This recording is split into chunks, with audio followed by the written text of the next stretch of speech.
Dear students, today I'm going to discuss about the crystal field theory. This crystal field theory was proposed by Bethe and Van Wyck, and this crystal field theory is useful to know the bond nature of a metal complex. As we know, a metal complex is a combination of metal and the ligand, and this crystal field theory is useful to know the bond nature between the metal and the ligand. According to the crystal field theory, metal is considering as a positive charged species and ligand is considering as a negative charged species.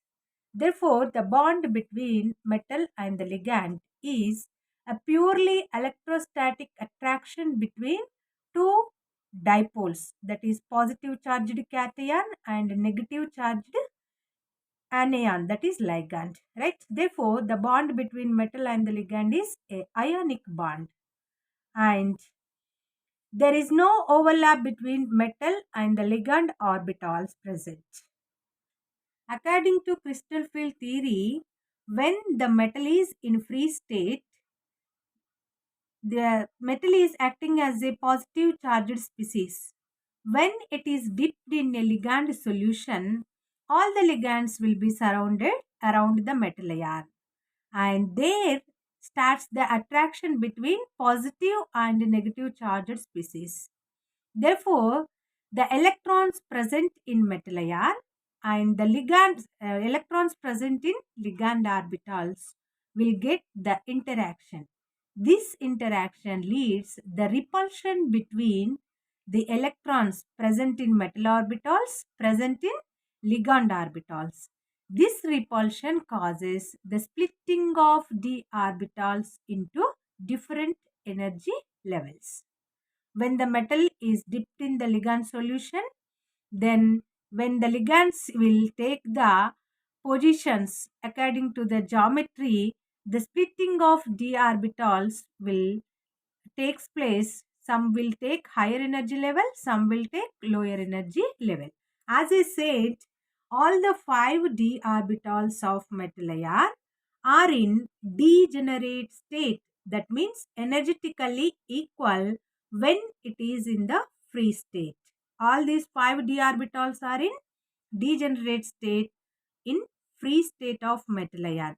When it is put in the ligand solution, the interaction between metal orbital electrons and the ligand orbital electrons will take place, and this interaction leads the repulsion between the electrons, and this repulsion causes the splitting of d orbitals into different energy levels. To know the splitting of d orbitals in various geometries, we have to know all the shapes of 5d orbitals. Okay, 5d orbitals divided into two sets, that is T2g set and EG set, right? In T2g set, dxy, dxz, dyz orbitals are there, where in T2g set of orbitals, the electron density present in between the Cartesian axis. If we take dxy orbital, the electron density will present, the lobes will present in between the axis like this, right? So that dxy, dxz, dyz orbitals will set as T2g set of orbitals, and these three orbitals are triply degenerate, and these orbitals can say it as non-axial orbitals. And dx square y square dz square orbitals will set as EG set of orbitals. And if we see the structure shape of dx square y square orbital, the lobes or electron density of this dx square y square orbital will lies along the Cartesian axis, along the axis, right? Along the xy axis. If you see the dz square, these lobes will present along the z-axis. That's why these EG set of orbitals are calling as axial orbitals, and this EG set of orbitals, two orbitals are doubly degenerate orbitals. If you see the crystal field splitting of d orbitals in octahedral geometry, when the metal is in free state, all the 5 orbitals are in degenerate state like this. When the metal put in a ligand solution, it will get excited. This is excited state of 5d orbitals. It is purely hypothetical state, right? And from this excited state of 5d orbitals, the splitting of d orbitals will take into different energy levels according to the geometry. If we see the geometry of octahedral complex, all the 6 ligands are approaching the metal ion along the axis, along the Cartesian axis, x, y, z axis, right? So, the orbitals which are present along the axis, the metal ion orbitals which are present along the axis, and the ligand orbitals which are coming along the axis, the interaction will be close. And the interaction, if the interaction is close, then the repulsion between metal orbital electrons and ligand orbital electrons will happens, right?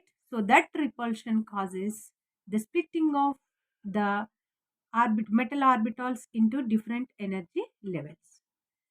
How much the repulsion extent, that much could be the exciting state of the high energy level and the lower energy level. So if the electron present in each set of orbitals, the close interaction between each set of orbitals and the ligand orbitals will take place here. Therefore, the each set of orbitals will take the higher energy level and the T2G set of orbitals will take the lower energy level. And the energy gap between the two energy levels is said to be 10 dq, and for convenient it is taking as delta O as 10 dq, and the energy of each set of orbitals is 6 dq or 0.6 delta O, and the energy of T2G set of orbitals is taking as minus 0.4 dq or minus 0.4 delta O, where delta O is crystal field splitting energy in octahedral, and here T2G set of orbitals are lower energy level. Each set of orbitals is taking as higher energy level state. Now, if you see the crystal field splitting of d orbitals in a tetrahedral geometry. So, as I said first, when the metal is in free state, all the d orbitals are in degenerate state, and when it is comes near to the ligand solution, the metal will get some excited state and all the 5d orbitals are in excited state. It is purely hypothetical. And then from this, the splitting of orbitals will takes place into different energy levels according to the geometry. If you see the geometry of tetrahedral, all the 4 ligands are approaching the metal ion in between the axes. So therefore, the orbitals which are lying in between the axis of metal ion and the orbitals which are coming from, from in between the axis will be having the close interaction.